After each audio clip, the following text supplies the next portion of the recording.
you expect answers to all the questions we have been raising these 2 days, I don't have them, so I'm really sorry about that.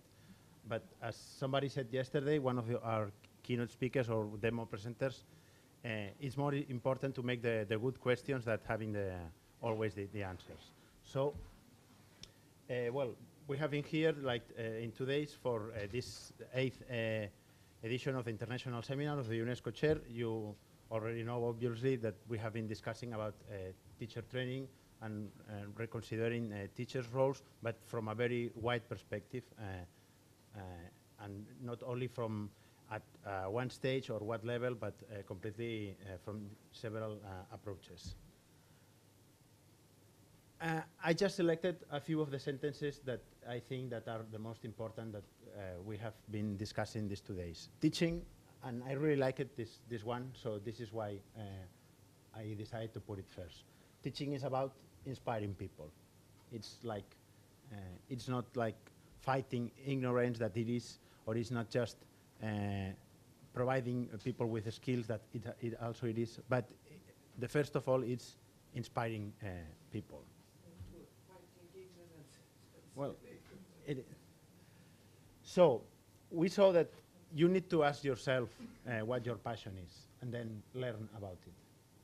We can just make the opposite. You can ask your learners what their passion is and then teach. And that's important. We have seen that in several presentations these 2 days that you need to ask your learners how they feel, what they want,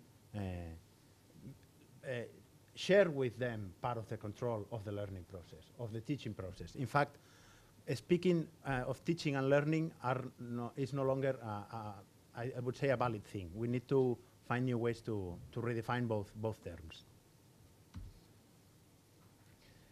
Playfulness is within every child or every adult. I mean, we can enjoy of teaching and being taught, on learning, and so it's not that we have to see it as a burden or whatever. On the contrary, it can be really a fun experience. And in fact, well, I don't like the term the next generation. I also dislike the term digital natives. I don't believe in digital natives. I am 42, and I consider myself a digital native because when I was a child, maybe my technology was my textbooks, but that was also technology for me. And now I can use a computer as most of my students, sometimes better, sometimes worse, but I don't think that it's a question of age or it's a question of anything else but an attitude. And I think that all of us can be part of this generation. So in this sense, we cannot make a distinction between teachers and students because of the age, for example, that the teacher is usually older than the students in the classroom. In this sense, we need to break this hierarchy between teachers and students. We have seen in these 2 days several examples of giving control to the students, like in this wonderful demo from Janak this morning about allowing students, children actually, to do whatever they want with their videos and creating amazing works. So what we have seen is that in a certain context, everyone can teach and learn and enjoy it. And I would say at the same time,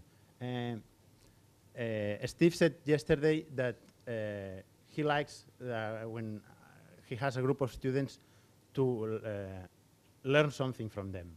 Maybe teachers, maybe learners should be assessed not according to what they achieve, but according what their teacher achieve, or in the sense that if teachers doesn't learn anything, don't learn anything from students, they are not probably performing well.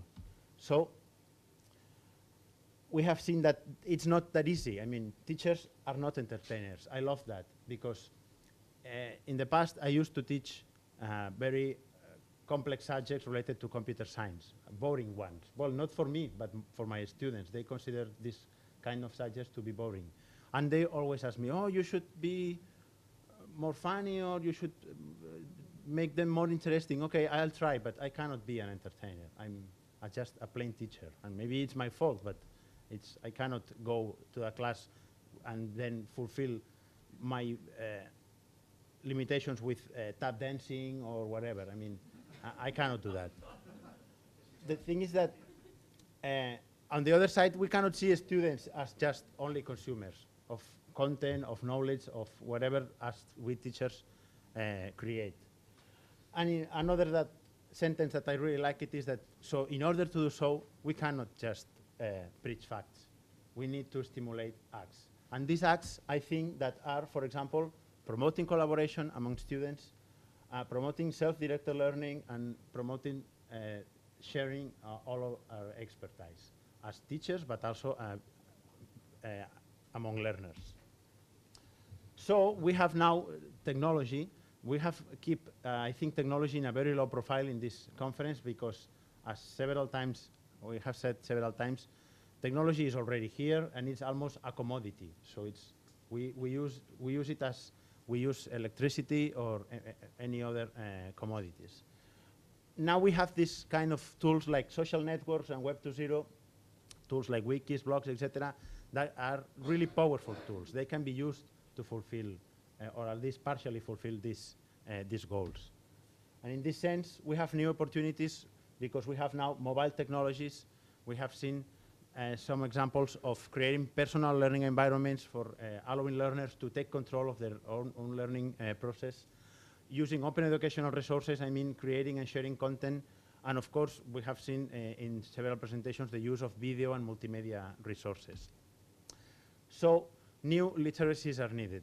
In the sense, we have been discussing that we need to be competent enough in order to be for information seeking and filtering, content creation and curation, sharing and organizing all this content, working in teams, etc., etc., etc. There are a lot of skills, and not just skills.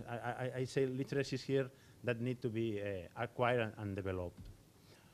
But we have seen that also that we are still facing old barriers, like this school university structure and bureaucracy. I mean, it's really difficult to change the system, but we need to try to. And I think it will be a bottom-up process. If our policymakers don't decide to do it top-down, we as teachers, we should try to do it bottom-up. We need to change, or at least rethink the whole assessment issue. I mean, I think it was Steve or Doc, sorry, that says that, well, assessment cannot be just test scoring. Assessment is one of the battlefields now, in the sense that changing assessment will allow us to change almost everything. While we maintain the same assessment policies and procedures, we are going to stick to the same teaching methods and so. It's difficult to cope with change. We have, and as Darrell said, we are in the middle of a fast change, but it's endemic. I mean, everything changes, and it changes really fast. So it's universities and institutions like that cannot really cope with this pace of change. Another problem that all of us have seen during the studies is that knowledge comes in standardized and isolated silos. So biology is biology, math is math. Yesterday we had an excellent example of crossover between two disciplines, arts and mathematics, and that allows children to learn, or at least to become more interested in mathematics. And finally, another issue that I think that, and especially us, that we are here, most of us as researchers or teachers doing innovation projects in education, we need to increase this transfer from educational research and innovation projects into real practice. We need to, really think that we need to do so. So, what can we do? I mean, as I said, I don't have the answers. I just gathered several sentences that I think that have been popping up these 2 days, like promoting creativity in class, taking risks. You also learn from failure, and not only the learners but also the teacher. Adopting perspectives from other disciplines, like the one I said from Peter Baptist yesterday, mixing both arts and mathematics. And creating communities of practice. This is a very important thing, and in fact, I asked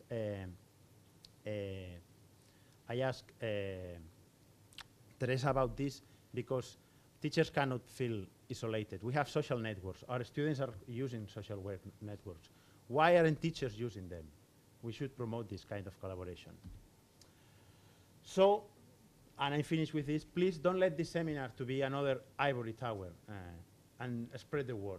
You are powerful enough to find 10 people that will follow your practices and your ideas, and then maybe what Edem said this morning, it will become a reality. And that's all. Thank you all. I'm sorry. The Twitter thing, you mean? Well. Okay, okay, of course. But I'm not finished yet. 1 minute. 1 second. The thing is that I would like to thank you, not on me, on behalf of the UNESCO chair, or Emma and Jordi, that is in the back of the room, because he's very shy.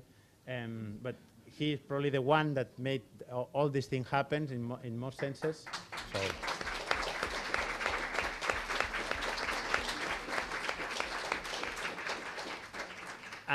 Because we have the room crowded for the 2 days, and that's a very difficult thing. And we know that it has not been easy for most of you to come here because we are in the middle of a very big economic crisis. But we are really happy to have people from 20 different countries here. We really enjoyed the audience, the non-audience that we started with, because you are not an audience. We are not just speaking and you are listening. We are all a team working in teacher training.